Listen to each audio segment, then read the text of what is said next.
For many years, I worked for money, salary, overtime, extra work, and one morning, something happened that completely changed the way I looked at money. I woke up, picked up my phone, checked my bank account, and saw something very small. But that small thing made me realize something huge. Most of my life, I had been working for money, but rich people, they were doing something completely different. Back then, my financial system was very simple. Earn money, lose money, look tired, repeat. Every month, I did the same thing. I paid my bills, I paid my debts, and I waited for the next salary. I thought this was normal. It was a very organized way to stay in the same place.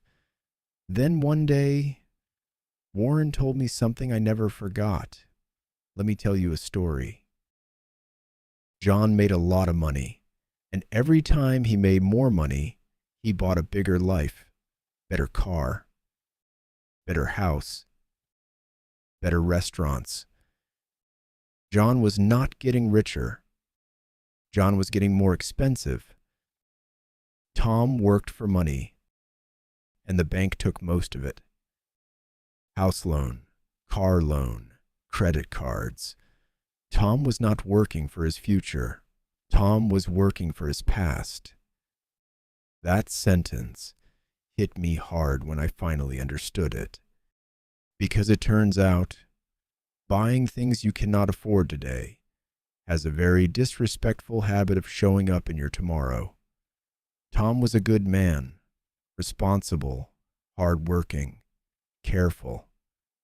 But careful people can still become trapped if all their carefulness points in the wrong direction. I asked Warren, John makes more money than me. Tom works harder than me. So how do people become rich? Very simple, he said. Poor people spend their money. Middle-class people spend their future. Rich people buy assets. What is an asset? Something that puts money in your pocket, even when you're sleeping. Like what? A small apartment, a shop, dividend stocks, a business you don't run every day. Anything that works while you don't. If you don't buy assets when you're young, you will work for money when you're old. One morning, I woke up. I picked up my phone. I checked my account. There was a small number, very small, almost insignificant. But it was different. I hadn't worked, but money had. In that moment, I felt something very clearly. This was a different game. And for the first time, I was inside it. I remember sitting quietly in the kitchen that night. Olivia noticed something was different. You look happy, she said. I smiled. I think something changed today. She looked at me curiously. How much did you make? I looked back at my phone, and honestly, it was almost nothing. But I still remember what I told her next. Not much, but for the first time in my life, I made money without selling my time. Olivia looked at me for a few seconds. Then she smiled too. Not because we were rich, we weren't, but because for the first time, the future felt different. I wanted something more dramatic, a formula, a shortcut, something that would change my life instantly. Instead, I got one word: assets. After that day, my relationship with money changed. I no longer looked at money and asked, what should I spend this on? I asked, where should I put this to work? My first asset did not make me rich, but it created a breaking point in my mind. Because for the first time, I was not working for money. Money that was working for me. It was a very small start, nothing glamorous, nothing impressive. But for me, It was a revolution, because the amount was not the point, the direction was. I went back to Warren. I told him about the passive income appeared in my account and how it made me feel. He listened. This time, his smile was different. Good, he said. Most people never even reach this point. You think differently now. There was a short silence. Then he added, You now understand what an asset is. Now, the real task is multiplying them. Then, as always, he kept it simple. Assets start small, but they grow over time. That's why rich people don't start fast. They start early. Then his expression changed slightly, almost like he was remembering something or someone. I've seen people spend 30 years working harder and harder without ever building anything that could free them. He looked down for a moment and very quietly, he added, Some of them never realized it. There was a short silence between us, the kind of silence Warren usually left behind after saying something important. Then suddenly, a small smile appeared on his face. Did I ever tell you about Short Leg Eric? He asked. I looked at him. No. Who's that?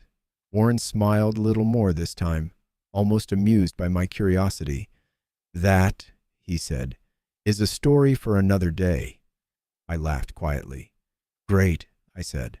Now, I'm going to spend the whole week wondering who Short Leg Eric is. Warren leaned back on the bench, still smiling. Good, he said. That means you'll come back. And honestly, he was right. John kept spending. Tom kept paying. And I kept buying small things that worked quietly in the background. For a long time, my life looked completely ordinary from the outside. No luxury, no big transformation, just slow ownership, quiet growth, and a man who learned very late something important. Money behaves much better when you give it a job. The biggest difference between rich people and poor people is not intelligence. It is not luck. It is not salary. It is one habit. Rich people buy assets. Poor people buy liabilities. Middle-class people buy things to look rich. If you want to change your life, don't change your job first. Change what you do with the money you earn. Hello, everyone sitting here tonight in the kitchen, thinking about all of this. I realized something. The impact that small dividend payment had on me was never really about the amount of money. And after that, I started researching more about dividend investing, especially stock ownership and dividend culture in the United States. And honestly, some of the numbers surprised even me. According to recent Gallup research, around 60% of Americans own stocks in some form. And that does not only mean people buying stocks directly themselves. It also includes retirement accounts, 401ks, mutual funds, ETFs, all the systems connected to the market in the background, which means that in a country of roughly 340 million people, well, over 200 million Americans are connected to the market somehow. And honestly, I think that's fascinating because many of those people are technically investors, but not all of them truly think like owners yet. A lot of people are connected to the market passively through retirement systems, workplace plans, funds. But the number of people who truly understand how assets work is much smaller. And while reading more about dividend investing, I came across something that reminded me a little bit of myself. A lot of investors say they never forget their first dividend payment, not because the amount was huge, but psychologically, something changes in that moment. Because for the first time in your life, you see money arrive in your account without directly selling your time for it. And suddenly, the idea of ownership starts feeling real. I think people sometimes misunderstand what financial freedom looks like. Most people imagine freedom as one giant dramatic moment: huge bank accounts, luxury cars, lives changing overnight. But in real life, financial freedom usually grows much more quietly than that. One asset, then another one, then another one. And over time, those small, quiet decisions start changing your future. And if you are watching this right now thinking, maybe it's too late for me, I understand that feeling very well. I really do. But here's what I learned.